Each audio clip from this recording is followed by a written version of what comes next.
വനത്തില് ഏകനായിട്ട് താമസിച്ചിരുന്ന ഒരു സന്യാസി കരുണാമയനായിരുന്നു. ഒരിക്കല് ഇദ്ദേഹത്തിന്റെ പർണശാലയിലേക്ക് ഒരു എലി പ്രാണഭയത്തോടെ ഓടിച്ചെന്നു. എന്നിട്ട് പറഞ്ഞു, രക്ഷിക്കണേ, എന്നെ ഒരു പൂച്ച കൊല്ലാൻ വരും.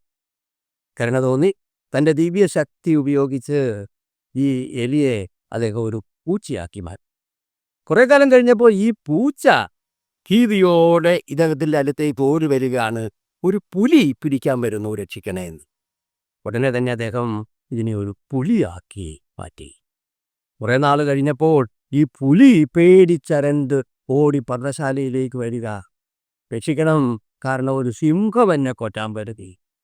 വീണ്ടും ഇദ്ദേഹം തന്റെ തപോശക്തി ഉപയോഗിച്ച് ഇതിനെ ഒരു സിംഹമാക്കി മാറ്റി. സിംഹം ചിന്തിച്ചു, യഥാർത്ഥത്തിൽ ഞാനൊരു എലിയാണെന്നുള്ള കാര്യം ഈ സന്യാസിക്ക് മാത്രമേ അറിയാവുള്ളൂ. അതിനാൽ ഇയാളെ കൊന്നാൽ ഈ കാടിന്റെ രാജാവായിട്ട് എനിക്ക് വാഴാം. പാട്ടകൃഷിക്കാര് പുത്രനെ കാണുമ്പോൾ പറയുന്നത്, വരുവിൻ, നമുക്കിവനെ കൊല്ലാം, അങ്ങനെ അവകാശം സ്വന്തമാക്കാം. വയലൻസാണ്, കൊലയാണ്. അത് ഈ പുത്രനോട് മാത്രമല്ല, ഇതിനു മുമ്പ് വന്ന ദൂതരോടും ഇവർ ചെയ്യുന്നത്. ചിലരെ പരിക്കേൽപ്പിച്ചു, ചിലരെ കല്ലെറിഞ്ഞു, ചിലരെ കൊന്നു. ഈ വയലൻസ് ഉണ്ടാകുന്നതിൻ്റെ അടിസ്ഥാന കാരണം എന്താണ്? കാരണം ആത്മബോധം. തങ്ങൾ പാട്ടകൃഷിക്കാരാണ്, അല്ലാതെ ഉടമസ്ഥരല്ല എന്നുള്ള തിരിച്ചറിവിൻ്റെ അഭാവത്തിൽ നിന്നാണ് ഈ വയലൻസ് പൊട്ടിപ്പുറപ്പെടുന്നത്.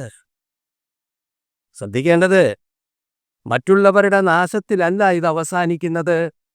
കഥയിൽ പറയുന്നത്, കൃഷിക്കാരൻ ഇവരെ നശിപ്പിക്കുകയും അവരിൽ നിന്ന് മുന്തിരിത്തോട്ടമല്ല, ദൈവരാജ്യം എടുത്ത് കളയുകയും ചെയ്യും. ഈശോ ഈ കഥ പറയുന്ന സന്ദർഭം, എന്തധികാരത്താലാണ് നീ ഇത് ചെയ്യുന്നത് എന്നുള്ള ചോദ്യത്തിന് ഉത്തരമാണ് ഈ കഥ. കഥയിലൂടെ ഈശോ പറയുന്നത്, മറ്റുള്ളവർക്ക് വേണ്ടി കൊല്ലപ്പെടുന്ന പുത്രന്റെ അധികാരമാണ് എൻ്റേത്. ഞാനും നിങ്ങളും അധികാരം പേറുന്നവരാണ്. നമ്മുടെ അധികാരം മൂലം മറ്റുള്ളവർക്ക് പരിക്കേൽക്കുകയും മുറിവേൽക്കുകയും അവർ കൊല്ലപ്പെടുകയും ചെയ്യുന്നുണ്ടോ എങ്കിൽ നമ്മൾ ആത്മനാശത്തിൻ്റെ വഴിയിലാണ്.